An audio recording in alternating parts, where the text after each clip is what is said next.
जय हिंद दोस्तों। आज मैं पंचायती राज व्यवस्था को बहुत ही बेहतरीन तरीके से, एक भी क्वेश्चन पेपर में नहीं छूट पाया इस तरह से, बहुत ही विस्तार तरीके से और समुद्र मंथन के द्वारा पूरा निकाल के लाया निचोड़ और इसको प्रस्तुत कर रहा हूँ। पढ़ने की जरूरत नहीं पड़ेगा क्योंकि मैं इसमें सारे क्वेश्चन को क्या है इंक्लूड कर लिया हूँ कि एक भी क्वेश्चन पेपर में नहीं छूटे। सारे बुक को अध्ययन करके तब लाया हूँ। पंचायती राज व्यवस्था, इसमें देखते हैं पंचायती राज व्यवस्था को क्या बोलते हैं। स्थानीय स्वशासन, स्थानीय स्वशासन। इस तरह से स्थानीय स्वशासन, लोकल लोकल गवर्नमेंट। इस तरह से स्थानीय स्वशासन तो हमारे देश में क्या है। स्थानीय स्वशासन एक होता है ग्रामीण क्षेत्र, एक होता है ग्रामीण क्षेत्र में अलग तरीका होता है, एक शहरी क्षेत्र, शहरी क्षेत्र। इस तरह से ग्रामीण क्षेत्र में से ग्रामीण क्षेत्र में इसको पंचायती राज बोला जाता है, पंचायती राज व्यवस्था। उसी तरह से शहरी क्षेत्र में इसको नगर पालिका बोला जाता है। क्या बोला जाता है? पालिका। तो नगर पालिका का हम अगले क्लास में पढ़ेंगे विस्तार से। अभी हमें पढ़ना है पंचायती राज व्यवस्था। क्या पढ़ना है? पंचायती राज व्यवस्था। देखो, पंचायती राज व्यवस्था होता क्या है। इस तरह से हमारे समाज व्यवस्था 9 अनुसूची 11 और अनुच्छेद 200 जो अनुच्छेद है इसमें इसकी बात किया गया। लेकिन पंचायती राज व्यवस्था का जो गठन, पंचायती राज व्यवस्था का गठन हमारे संविधान बनाते समय ही क्या है, अनुच्छेद 40 में कर दिया गया था। इस तरह से संविधान का गठन की बात अनुच्छेद 40 में की गई है। इस तरह से पंचायती राज व्यवस्था का ये हमारा संविधान में क्या है, उल्लेख किया गया। लेकिन इससे पहले हमारे देश में इसके लिए बहुत सारे ट्रायल हो चुका है। तो सबसे पहले हम देखेंगे पंचायती राज व्यवस्था आखिर ये क्यों दिया गया है, इसका हम देखेंगे। सबसे पहले उद्देश्य, पंचायती राज व्यवस्था का उद्देश्य, इसमें उद्देश्य क्या क्या होगा। तो सबसे पहला उद्देश्य होगा इसका, पंचायती राज व्यवस्था का उद्देश्य देखो, विकास की प्रक्रिया में जन भागीदारी को बढ़ाना। विकास की प्रक्रिया में जन भागीदारी को क्या करना, सुनिश्चित करना।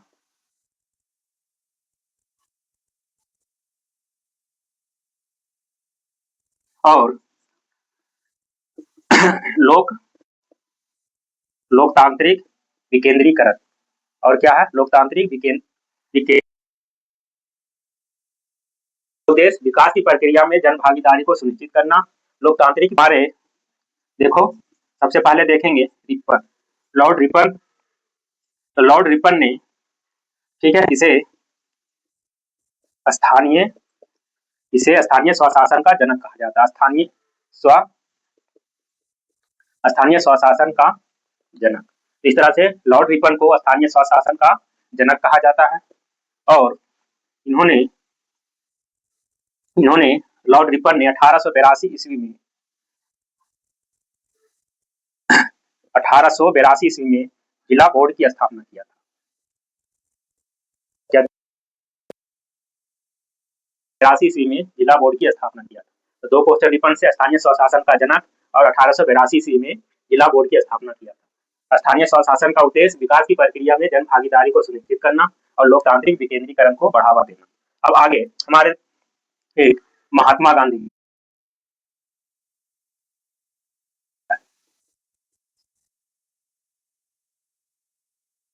महात्मा गांधी ने स्थानीय स्वशासन के ये क्या थे, घोर समर्थक थे। महात्मा गांधी स्थानीय स्वशासन के घोर समर्थक थे। इसीलिए इन्होंने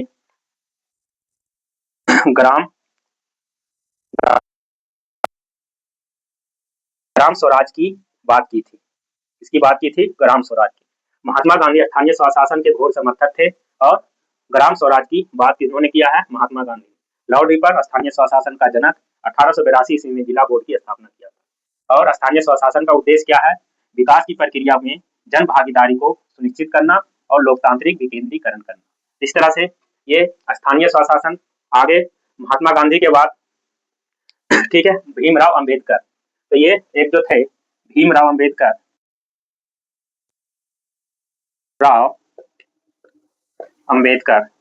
ठीक है। तो भीमराव अंबेडकर इसके क्या है? समर्थक नहीं थे, मतलब इसमें सपोर्ट भीमराव अंबेडकर क्या है? पंचायती राज व्यवस्था के सपोर्ट नहीं कर रहे थे इस तरह से।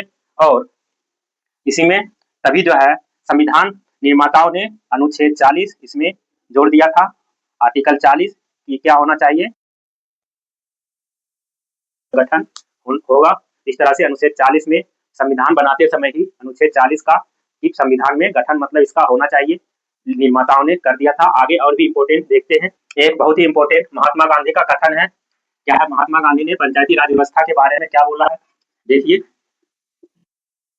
कि सच्चा लोकतंत्र में केंद्र राज चलाने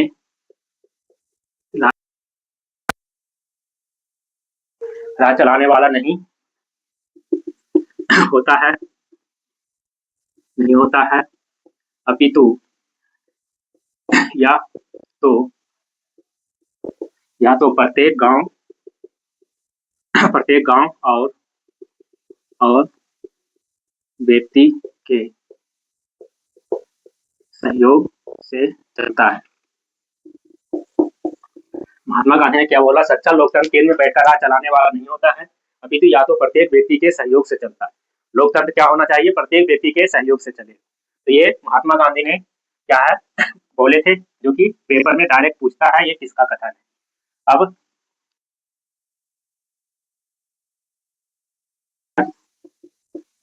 लाल नेहरू ने स्थानीय स्वशासन के लिए कौन कौन से योजना चलाए? जवाहरलाल नेहरू ने, इन्होंने स्थानीय स्वशासन के लिए जवाहरलाल नेहरू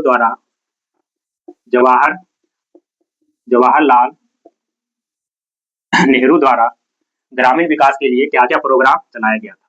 तो ग्रामीण विकास के लिए जवाहरलाल नेहरू ने 2 कार्यक्रम चलाए। एक पहला जो कार्यक्रम 2 अक्टूबर 1952 ईस्वी को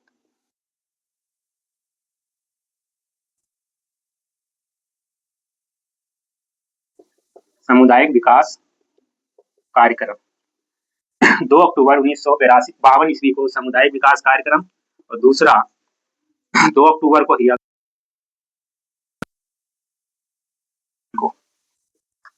2 अक्टूबर 1953 ईस्वी अगले साल चलाए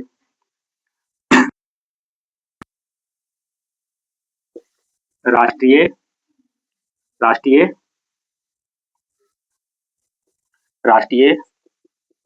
प्रसार सेवा। दूसरा देखो 2 अक्टूबर 1952 ईस्वी को सामुदायिक विकास कार्यक्रम और 2 अक्टूबर 1953 ईस्वी को राष्ट्रीय प्रसार सेवा। इस तरह से स्थानीय स्वशासन के लिए जवाहरलाल नेहरू ने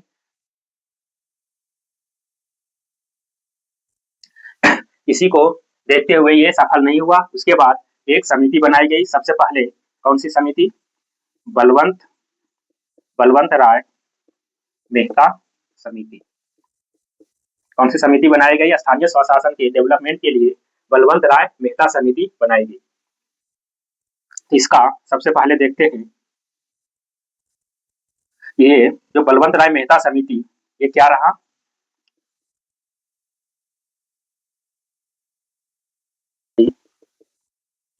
जन भागीदारी का अभाव था।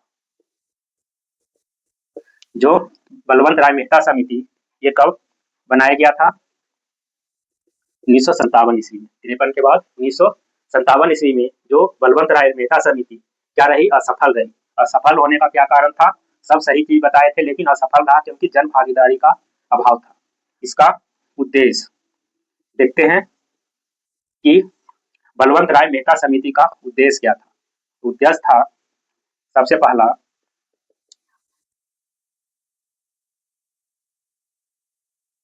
विकेंद्रीकरण। क्या था पहला? कि लोकतांत्रिक विकेंद्रीकरण का सुझाव दिया गया था कि लोकतंत्र का विकेंद्रीकरण किया जाए।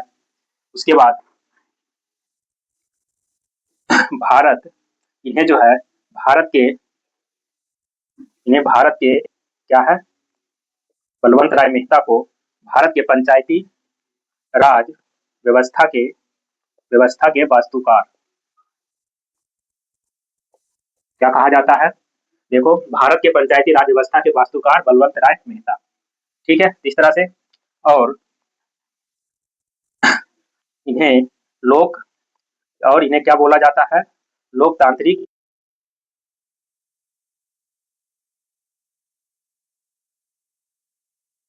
जनक। दो क्वेश्चन बनता है। लोकतांत्रिक विकेंद्रीकरण का जनक कौन थे? बलवंत राय मेहता। स्थानीय स्वशासन का जो है जनक, ये भी क्या होता है? बलवंत राय मेहता। भारत के पंचायती राज व्यवस्था का वास्तुकार कौन थे? बलवंत राय मेहता। बलवंत राय मेहता ने क्या सुझाव दिया था? जनभागी क्या मतलब लोकतंत्र का क्या किया जाए? विकेंद्रीकरण किया जाए।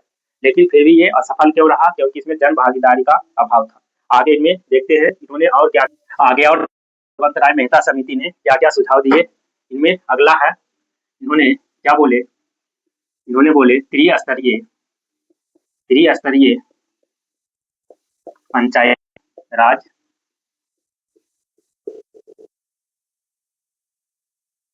व्यवस्था का सुझाव दिए। इसमें त्रिस्तरीय पंचायती राज व्यवस्था में मतलब कौन कौन होगा? पहले नंबर पे जो ग्रामीण क्षेत्र होगा, ग्राम स्तर पे जो होगा, ग्राम क्षेत्र पर होगा, उसे बोलेंगे पंचायत। ठीक है, ग्रामीण स्तर पर क्या बोलेंगे? पंचायत बोलेंगे। ये कितना होगा? 7,000 की जनसंख्या पर। 7,000 की जनसंख्या पर क्या होगा? पंचायत होगा। उन्हें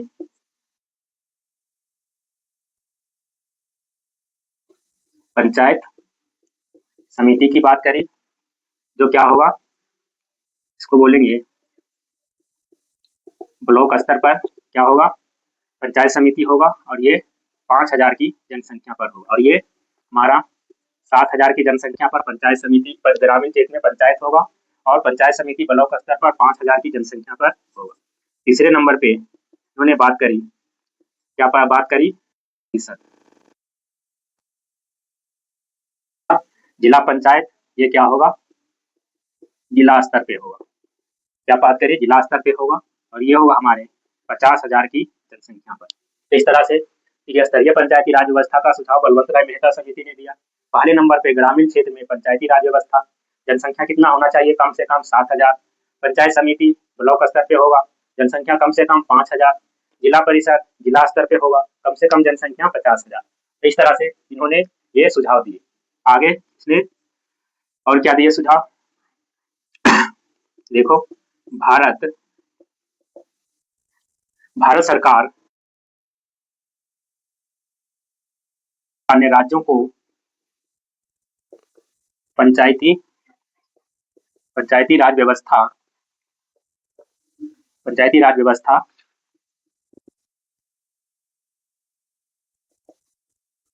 देखो, जब ये सुझाव दिया गया तो भारत सरकार ने सभी राज्यों को क्या है? पंचायती राज व्यवस्था अपनाने के लिए कहा।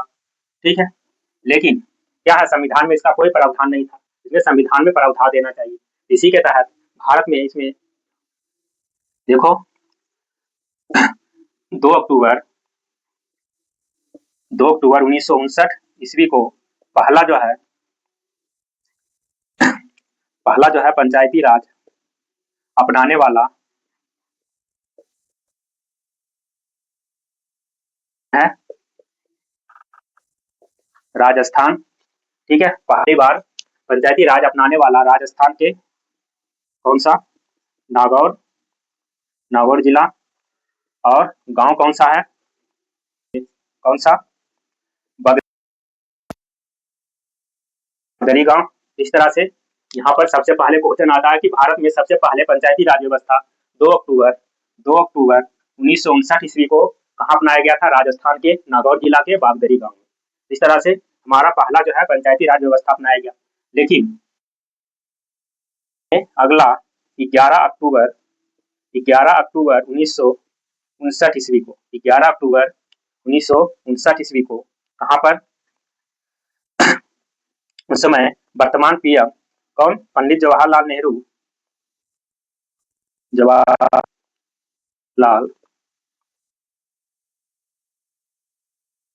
द्वारा आंध्र प्रदेश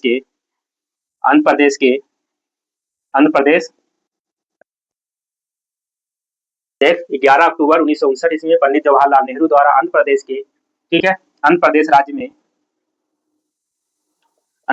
में पंचायती राज व्यवस्था का क्या है?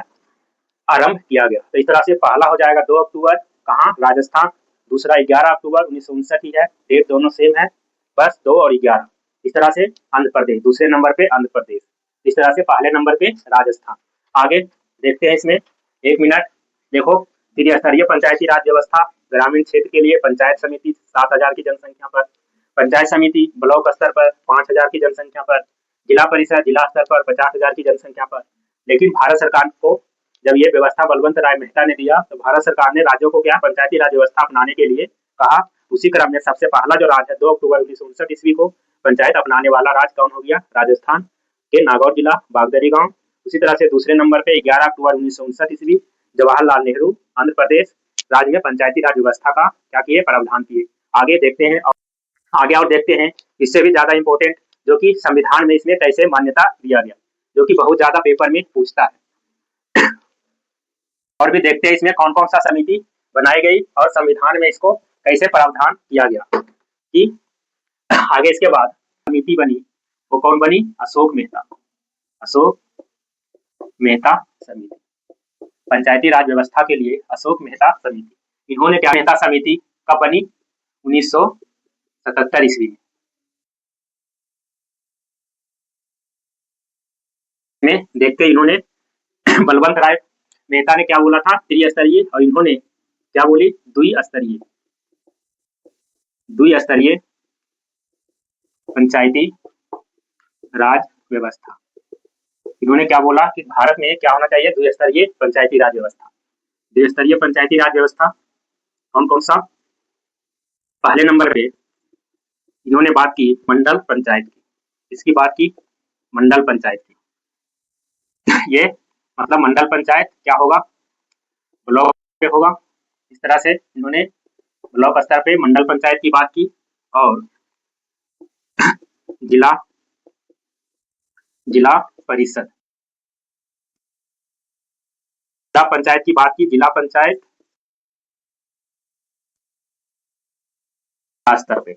इस तरह से मंडल पंचायत ब्लॉक स्तर पर, जिला पंचायत जिला स्तर पर। इन्होंने क्या है? गांव के स्तर पे क्या है? ग्रामीण क्षेत्र को क्या छोड़ दिया? मंडल और जिला को, मतलब बोला द्विस्तरीय क्या होना चाहिए? पंचायती राज व्यवस्था। इन्होंने एक बात कही थी, क्या कही थी? ग्राम न्यायालय के इन्होंने और क्या सुझाव दिया था? ग्राम न्यायालय। और इन्होंने क्या बात कही थी? SC ST को क्या होना चाहिए? जनसंख्या के अनुपात में आरक्षण की बात कही कि SC और ST को जनसंख्या के अनुपात में क्या मिलना चाहिए? आरक्षण मिलना चाहिए ग्रामीण क्षेत्रों में। उसके बाद आगे जो है अगला जो हमारा समिति बनी, कौन सी समिति बनी? इसके बाद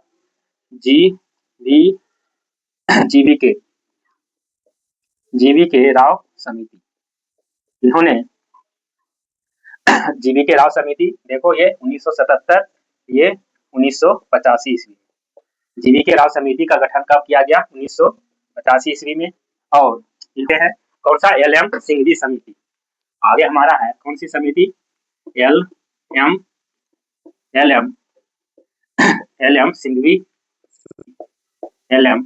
सिंघवी समिति। इन्होंने क्या क्या सुझाव दिए? LM सिंघवी समिति ये बनी है 1986 ईस्वी में, ठीक है।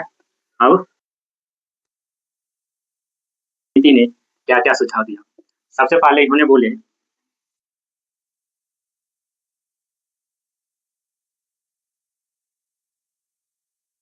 व्यवस्था को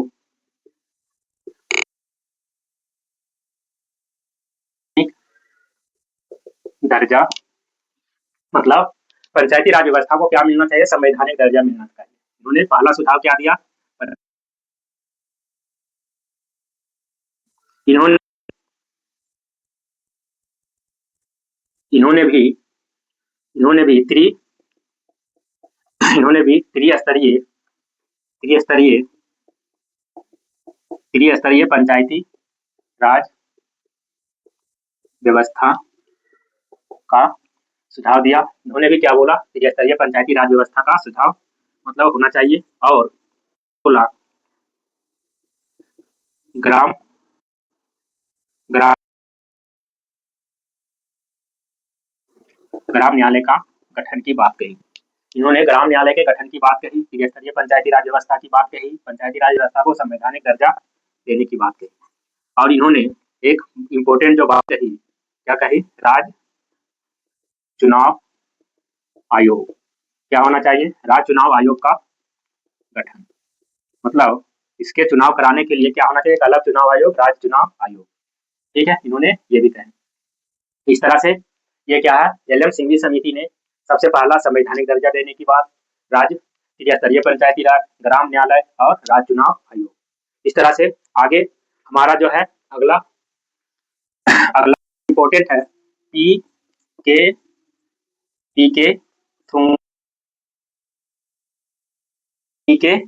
समिति। ये कब बनी? 1989 ईस्वी। पी.के. थुंगन समिति कब बनी? 1989 ईस्वी। इन्होंने क्या सुझाव दिया? देखो, सबसे पहले इन्होंने भी सबसे पहले बात कही, पंचायती राज को क्या मिलना चाहिए? संवैधानिक दर्जा। इन्होंने कही कि जैसे एल.एम. सिंघवी ने भी क्या कही? पंचायती राज व्यवस्था को संवैधानिक दर्जा। उसी बात को रिपीट किया कि संवैधानिक दर्जा मिलना चाहिए पंचायती राज समिति को, पी.के. थुंगन समिति में। और 1989 ईस्वी में राजीव गांधी क्या थे? पीएम द्वारा, राजीव गांधी द्वारा इसे लोकसभा में क्या किया गया? पेश किया गया, लेकिन क्या हुआ? नहीं हो पाया। लोकसभा में पेश किया गया, लेकिन क्या हुआ? ये पास नहीं हुआ। फिर आगे 1989 ईस्वी में राजीव गांधी द्वारा क्या है? राजीव गांधी द्वारा लोक सभा में क्या है? 64वां संविधान संशोधन 64वां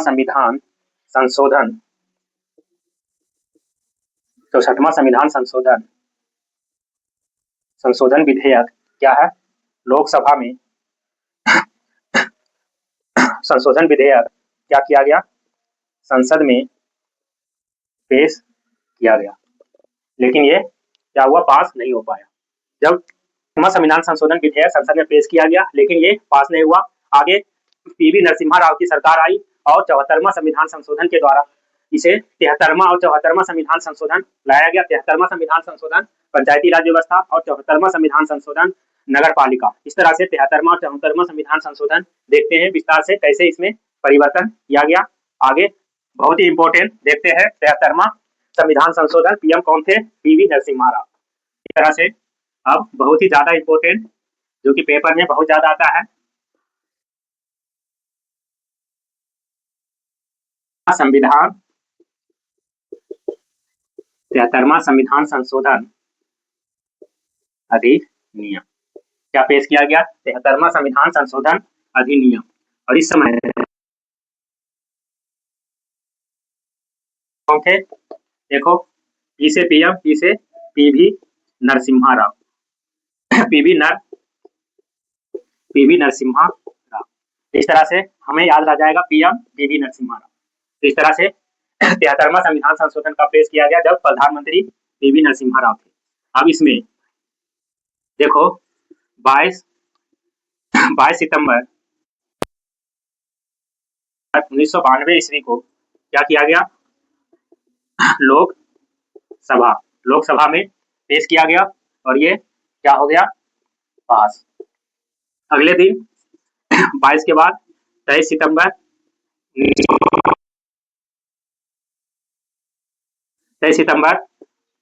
1992 ईस्वी को क्या हुआ। उसके बाद अगले 20 अप्रैल कब आया, 20 अप्रैल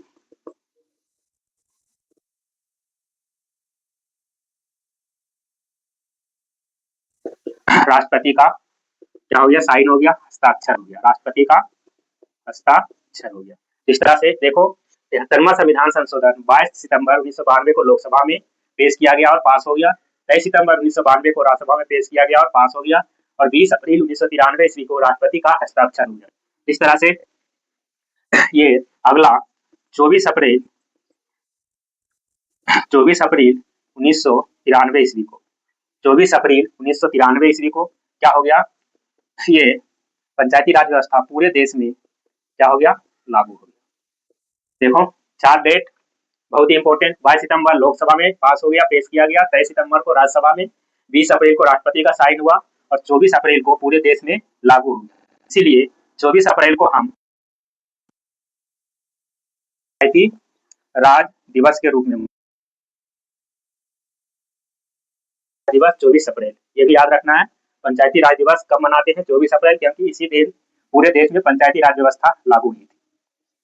उसके बाद एक इंपॉर्टेंट पॉइंट,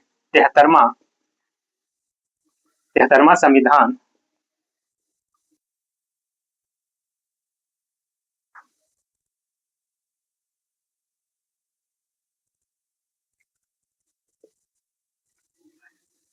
इसके द्वारा देखो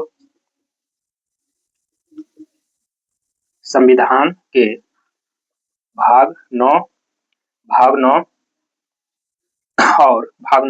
और अनुच्छेद 243 से 243 ओ तक इसमें क्या किया गया, प्रावधान किया गया। 243 ओ तक इसमें क्या देखो, तो पंचायती राज व्यवस्था किस किस राज्य में लागू नहीं होता है, हमारे 3 राज्य, मिजोरम, मेघालय और नागालैंड। क्वेश्चन आता है कि किस राज्य में पंचायती राज व्यवस्था त्रिस्तरीय जो पंचायती राज व्यवस्था है वो लागू नहीं होता है। मिजोरम, मेघालय और नागालैंड में क्या होता है, त्रिस्तरीय पंचायती राज व्यवस्था नहीं लागू होता। और एक आता है कि 4 स्तरीय पंचायती राज व्यवस्था, पंचायती राज व्यवस्था ये कहाँ पर है, पश्चिम बंगाल में है। 4 स्तरीय पंचायती राज व्यवस्था कहाँ है, वेस्ट बंगाल में। और ये 4 स्तरीय वहाँ पे कौन कौन सा है, एक जो है हमारा ग्राम पंचायत,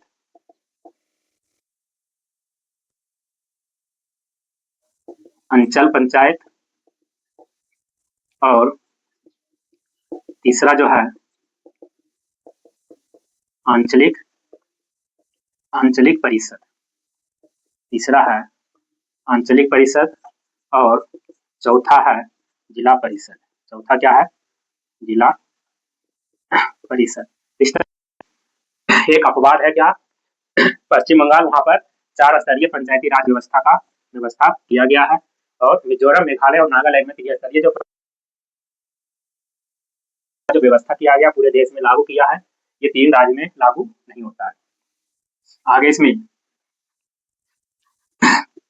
ये बताई दिया था कि ये संविधान में 11वीं अनुसूची इसके लिए प्रावधान किया गया है। देखो एक बार और देख लेते हैं, भाग 9 अनुसूची 11 और अनुच्छेद 243 से लेकर 243 ओ तक ये व्यवस्था किया गया। आगे इसमें जो पंचायती राज व्यवस्था है, पंचायती राज व्यवस्था में पंचायती क्वेश्चन आता है, तो पंचायती राज व्यवस्था में 29 विषय, कितने विषय को रखा गया है, 29 विषय को रखा गया है। ठीक है, जो 73वें संविधान संशोधन के द्वारा इसमें व्यवस्था किया गया। आगे इसमें देखते हैं क्या है, देखते हैं ग्राम पंचायती राज संस्थान में क्या है, एक तिहाई महिलाओं का आरक्षण की व्यवस्था किया गया। क्या है, पंचायती राज संस्थान में एक तिहाई महिलाओं की आरक्षण का बात किया गया है। लेकिन जो है बिहार में जो है 50% क्या है, महिलाओं को आरक्षण है। बिहार में क्या है, 50% महिलाओं को आरक्षण दिया गया है। और देखते हैं जो पंचायती राज व्यवस्था होता है, इसका कार्यकाल, जिसके सदस्य होगा उसका कार्यकाल कितना होगा, 5 वर्ष। सदस्यों का कार्यकाल 5 वर्ष होगा। और देखो, पंचायती राज अगर भंग हुआ तो 6 माह के अंदर होना चाहिए। पंचायती राज भंग होने पर, मतलब बीच में क्या हो गया, पंचायती राज भंग हो गया, तो क्या होगा, 6 माह के अंदर क्या,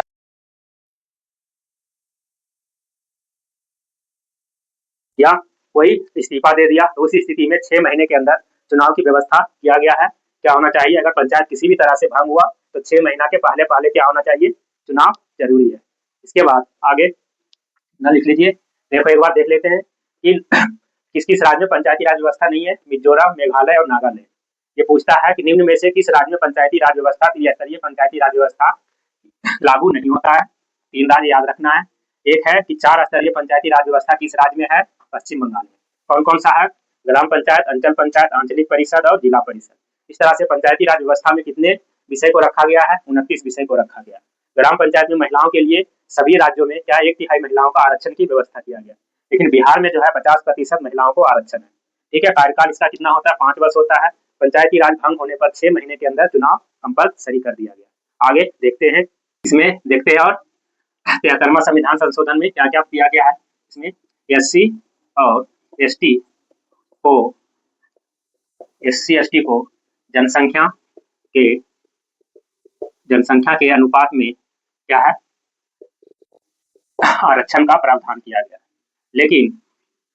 लेकिन ओबीसी को क्या है, ओबीसी का आरक्षण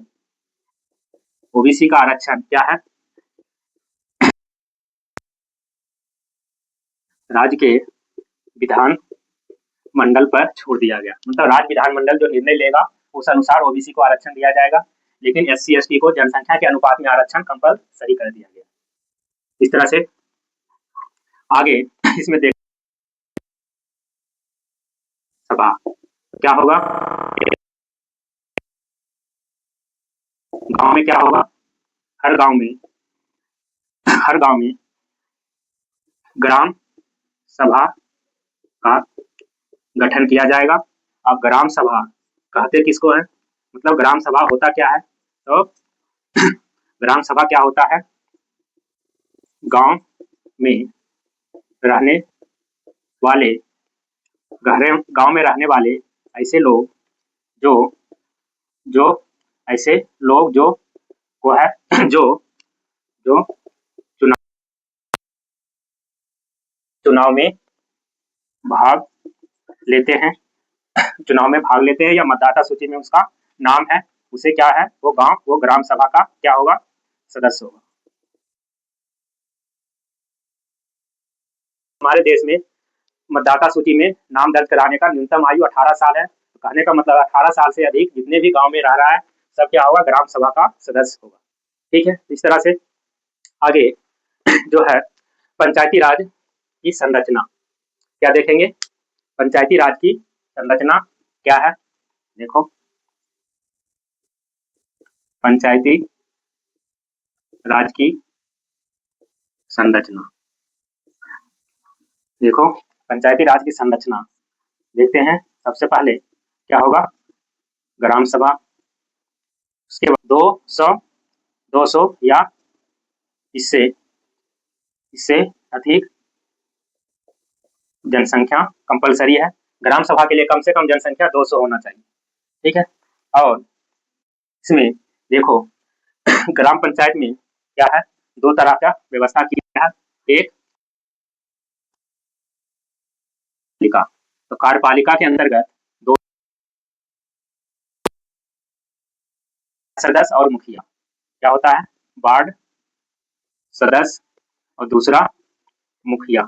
किसी राज्य में किसी को मुखिया को क्या बोला जाता है, प्रधान। यूपी में प्रधान बोलते हैं और बिहार में मुखिया बोलते हैं। तो इस तरह से मुखिया और प्रधान क्या हो गया, कार्यपालिका। वार्ड सदस्य क्या हो गया, कार्यपालिका। दूसरा होता है न्यायपालिका। दूसरा क्या होता है, न्यायपालिका। न्यायपालिका के अंतर्गत ये दो लोग होता है, एक क्या क्या होता है, पंच और सरपंच। इस तरह से पंचायती राज की जो संरचना है, एक होता है कार्यपालिका। कार्यपालिका के अंतर्गत वार्ड सदस्य और मुखिया या प्रधान होता है। न्यायपालिका के अंतर्गत पंच और सरपंच को रखा गया। आगे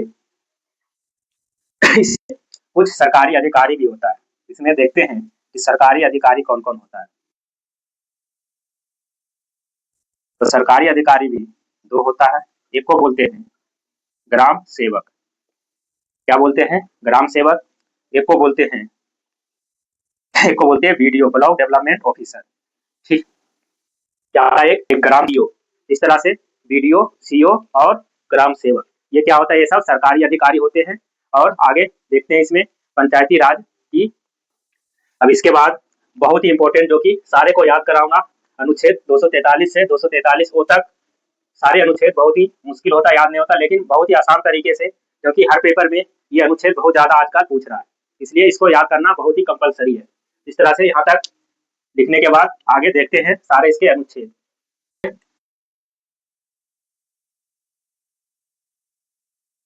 पंचायती राज व्यवस्था में कौन कौन सा अनुच्छेद, देखो 243 से 243 वो तक सबको क्या करते हैं, याद करते हैं। सबसे पहले अनुच्छेद 243। अनुच्छेद 243 में कोई भी सबसे पहले क्या है, परिभाषा। इस तरह से अनुच्छेद 243 में किसका बात किया गया है, पंचायत की परिभाषा की बात किया गया। ये तो याद ही हो गया, 243 में परिभाषा। इस तरह से आप देखते हैं 243 ए। 243 ए इसमें किया गया है ग्राम सभा की बात। 243 ए में किसकी बात है, ग्राम सभा। इसी को बोलते हैं असेंबली। क्या बोलते हैं, असेंबली। तो देखो ग्राम सभा, असेंबली। तो ये 243 ए में असेंबली मतलब ग्राम सभा की बात कही गई है। अब देखो 243 बी, 243 बी में पंचायतों, 243 बी में पंचायतों का गठन। देखो पंचायतों का गठन की बात कहा गया। देखो बी में क्या है, गठन। इसको याद कैसे रखेंगे, जो कि परमानेंट याद रहे। तो 243 बी में पंचायतों का गठन। इस तरह से पंचायती राज संस्थाएं क्या है, त्रिस्तरीय है। जिन राज्यों में नहीं है वो क्या होगा, तो इस तरह से देखो बी में गठन मतलब होता है बनाना, किसी चीज को बनाएंगे। तो इस तरह से 243 बी क्या होगा, 243 बी में क्या है, बनाएंगे। गठन करना मतलब होता है तो बी से बनाना या गठन करना। इस तरह से याद रख सकते हैं अनुच्छेद 243 बी, पंचायतों का गठन या बनाना। देखो 243 सी में पंचायत की संरचना की बात कही गई है। इसकी बात, संरचना। तो देखो सी से संरचना, पंचायत की संरचना। इस तरह से याद रह जाएगा। 243 में परिभाषा है, 243 से ग्राम सभा, 243 बी पंचायतों का गठन मतलब गठन मतलब बनाना, बी से बनाएंगे, सी से संरचना। अब देखो 243 डी 243 डी में देखो 243 डी में पंचायती राज संस्थानों का क्या करना, आरक्षण की बात। मतलब डी में देखो स्थानों का आरक्षण, इसके कहा गया आरक्षण स्थानों का। इसमें एससी और एसटी का जो आरक्षण की बात कही गई है, इसको हम याद कैसे रखेंगे। तो देखो डी से होता है क्या करना, आरक्षण मतलब डिफेंस। देखो डी से डिफेंस, एक तरह से आरक्षण देना या स्थानों उसकी सुरक्षा करना। मतलब एससी एसटी का क्या है, सुरक्षा करना, उसको आरक्षण देना। तो इस तरह से इसको बोला जाता है डिफेंस। तो 243D से डिफेंस मतलब आरक्षण देना। किसको आरक्षण देना? SC और ST। SC ST का जो है पंचायती राज व्यवस्था में आरक्षण दिया गया है, वो 243D मतलब डिफेंस। ठीक है, 243D डिफेंस स्थानों का आरक्षण।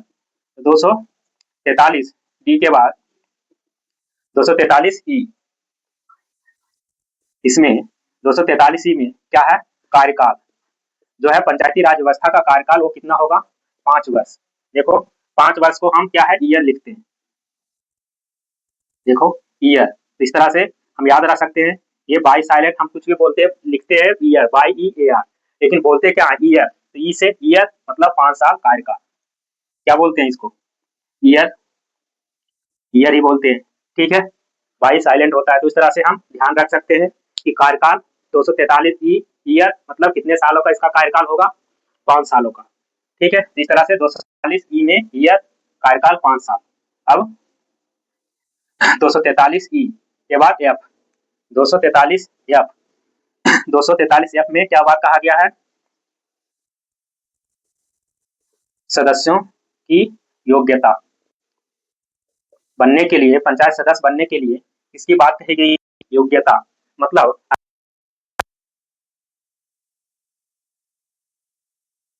एज 21 वर्ष नहीं होगा तो क्या हो जाएगा? फेल हो जाएगा, मतलब पंचायत का सदस्य नहीं बन सकता है। इस तरह से हम फेल से याद रख सकते हैं। अगर उसकी आयु 21 वर्ष से कम है तो क्या हो जाएगा? फेल हो जाएगा। मतलब 243F में क्या है? सदस्यों की एज का बात किया गया है, योग्यता की बात कहा गया। तो कितना साल? 21 वर्ष। इस तरह से पंचायत सदस्य बनने के लिए क्या योग्यता होना चाहिए? 21 वर्ष। अगर 21 वर्ष से कम है तो क्या हो जाएगा? फेल हो जाएगा। इस तरह से 243F। तो आगे देखते हैं 243F के बाद जी, 243G। देखो 243G में पंचायतों पंचायतों की क्या है? शक्ति की बात कही है। शक्तियां मतलब बचपन में या अभी भी देखते होंगे पार्ले जी, पार्ले जी जो बिस्कुट है उसपे बच्चे का एक बहुत ही बुलंद बच्चे का एक तस्वीर होता है। इस तरह से शक्ति मतलब वो क्या होता है? पार्ले जी खा के शक्तिशाली हो गया। इस तरह से हम ध्यान रख सकते हैं। 243G पंचायत की शक्तियां। शक्ति किससे मिलेगा? पार्ले जी से। सब लोग पार्ले जी बिस्किट का नाम सुने होंगे, उससे क्या मिलती है? शक्ति मिलती है। ठीक है, सब लोग ये जरूर बिस्कुट खाए होंगे। तो इस तरह से 243G पंचायत की शक्ति मतलब किसको किसको शक्ति का अधिकार दिया गया है। ठीक है, उसका उत्तरदायित्व क्या होगा? सारे पार्ले जी मतलब पंचायत की शक्ति की बात अगर आएगा तो पार्ले जी याद रख लेंगे। 243G, 243 तो सब में कॉमन है ही। तो इस तरह से अगर वीडियो अच्छा लग रहा होगा तो लाइक सब्सक्राइब जरूर कर दीजिएगा। आगे इसमें और देखते हैं कौन कौन सा अनुच्छेद। देखो किसी भी चीज को अगर हम किसी भी चैप्टर को पढ़ते हैं तो सबसे पहले उसकी परिभाषा लिखते हैं। इस तरह से 243 में सबसे पहली परिभाषा दिया गया। 243A में क्या बात कही गई? ग्राम सभा। ग्राम सभा को बोलते हैं असेंबली। इस तरह से असेंबली की बात 243A में, ग्राम सभा की बात। 243B पंचायतों का गठन। गठन मतलब होता है बनाना, किसी चीज का गठन करना। तो वही है बनाएंगे किसमें? 243B पंचायत का गठन करेंगे। 243C, सी से संरचना, देखो आसानी से याद हो गया। 243D आरक्षण स्थानों में। इस तरह से डिफेंस मतलब उसको आरक्षण दिया जा रहा है, मतलब उसकी सुरक्षा किया जा रहा है। डिफेंस सुरक्षा का होता है डिफेंस। इस तरह से डिफेंस किसको मिलेगा? SC ST का आरक्षण की बात कहा गया है 243D में। 243E से ईयर मतलब 5 साल उसका कार्यकाल। कार्यकाल की बात कही गई 243E में, ईयर। ठीक है, ईयर। इस तरह से हम बाई साइलेंट ईयर, ई से ईयर कार्यकाल 5 वर्ष। 243F, F मतलब फेल। अगर 21 साल एज नहीं है तो क्या होगा? पंचायत का सदस्य नहीं बन सकता है। इस तरह से सदस्यों की योग्यता क्या है? 21 वर्ष F में 243F। 243G पंचायत की शक्तियां। पार्ले जी बिस्कुट शक्तिशाली, एक वो बच्चे का तस्वीर याद रखेंगे, उससे हम क्या है? 243G में पंचायत की शक्ति दिया गया। आगे मिटाकर इसको देखते हैं। बहुत ही आगे कहां तक हो गया था? जी तक। अब देखते हैं अनुच्छेद 243 क्या बात कही गई है? राज्य वित्त आयोग का, राज्य वित्त आयोग का गठन। राज्य वित्त आयोग का गठन के द्वारा होगा? राज्यपाल के द्वारा। मतलब राज्य वित्त आयोग का गठन किया जाएगा राज्यपाल के द्वारा। ये एच में किया गया। देखो एच, एच में हाँ देखो वित्त की बात हो रही है। वित्त मतलब पैसा। पैसा कहाँ से आएगा? इनकम कहाँ से आएगा? हाई टैक्स लगा दिया तभी क्या आ रहा है? पैसा आ रहा है। इस तरह से हम याद रख लेंगे वित्त मतलब हाई टैक्स। क्या है, हाई टैक्स लगा दिया है 243H वित्त आयोग। इसका गठन कौन करेगा, राज्यपाल करेगा। आगे 243H के बाद आई 243I 243I में भी क्या बात, अनुच्छेद 243I, एक मिनट देखते हैं। तो अनुच्छेद 243I आई मतलब देखो, कर वसूली का अधिकार, कर वसूली का मतलब कर वसूलने का अधिकार क्या है, पंचायत को दिया गया है। तो इनकम, यहाँ भी देखो कर वसूले मतलब किसकी बात कही गई है, इनकम की। इनकम कौन कहाँ से होगा, 243I से। इस तरह से याद रख सकते हैं, कर वसूलने का अधिकार इनकम मतलब 243I। आगे 243J, देखो 243J मतलब 243J में क्या कहा गया है, पंचायतों पंचायतों के लेखा की, ठीक है, समीक्षा या जांच, ठीक है, जांच, पंचायत के लेखा की समीक्षा करने की, जांच करने का अधिकार किसमें, अनुच्छेद 243J। इस तरह से जांच समीक्षा वही होता है, मतलब देख रेख करना, पंचायत का जो लेखा है उसकी जांच करने का अधिकार, तो 243J पंचायतों के लेखा की समीक्षा या जांच करना, पंचायत के लेखा की जांच पड़ताल करना, तो 243J। आगे 243K, देखो 243K को कैसे याद रखेंगे, पंचायतों के लिए निर्वाचन आयोग का गठन। देखो जब निर्वाचन होगा, पंचायत के लिए निर्वाचन होगा, जब निर्वाचन होगा तो क्या बनेगा, किंग बनेगा, वहाँ का राजा बनेगा, जो भी मुखिया वो होगा, एक तरह से उस एरिया का क्या बनेगा, किंग। इस तरह से 243K में क्या है, निर्वाचन आयोग का गठन की बात कहा गया है, क्योंकि निर्वाचन के द्वारा ही किंग बनता है। मतलब वो जो बनना है, जैसे मुखिया बनना हो, पंचायत समिति बनना हो, जिला परिषद बनना हो, कुछ भी बनेगा तो किसके द्वारा बनेगा, निर्वाचन के द्वारा। तो इस तरह से हम याद रख सकते हैं 243K निर्वाचन आयोग का गठन। अब 243K के बाद एल, तो देखो इसमें 243L 243L राज संघ राज क्षेत्रों एल से लागू, 243L से लागू होना मतलब संघ राज क्षेत्र में ये क्या होगा, लागू होगा। लेकिन अपवाद क्या है, कहाँ कहाँ लागू नहीं होता है, 3 राज्य बताया था, कहाँ कहाँ लागू नहीं होता है। देखो एक बार फिर लिख देता हूँ, तीनों राज्य का नाम, मिजोरम, मिजोरम, मेघालय और नागालैंड। ये तीनों राज्य क्या है, अपवाद है। यहाँ पर क्या है, पंचायती राज मतलब एल वाला ये 3 राज्य में नहीं होता, और सारे जगह संघ राज क्षेत्र को लागू होना हर जगह लागू होता है, लेकिन ये 3 जगह पे ये त्रिस्तरीय पंचायती राज व्यवस्था लागू नहीं होता है। 243L, एल के बाद क्या आएगा, यहाँ देख लेते हैं, 243L, एल के बाद 243M,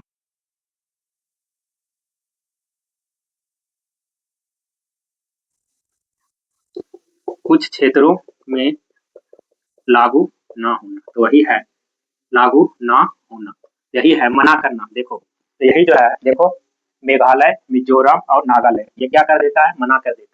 तो यही है 243M में इसकी बात कहा गया है, कुछ क्षेत्रों में लागू ना होना, ना होना मतलब क्या करना, मना करना। इस तरह से हम आसानी से याद रख सकते हैं, मना करना।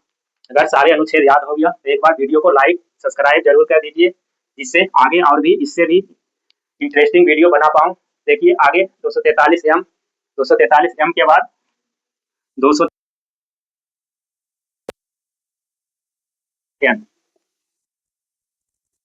विद्यमान जो है, पंचायती राज में जो विधि दिया गया, विद्यमान विधियों का, विद्यमान विधियों और विद्यमान विधियों और पंचायतों का बना रहना, मतलब MN मतलब विद्यमान जो विधि है और पंचायत है वो क्या होगा, बना रहेगा, मतलब ये भंग नहीं हो सकता है। ठीक है, इसमें 243N में बना रहना, और 200 देखो लास्ट 243O इसमें कहा गया है जो है निर्वाचन जो संबंधी कुछ विवाद होगा उसमें न्यायालय का क्या होगा, न्यायालय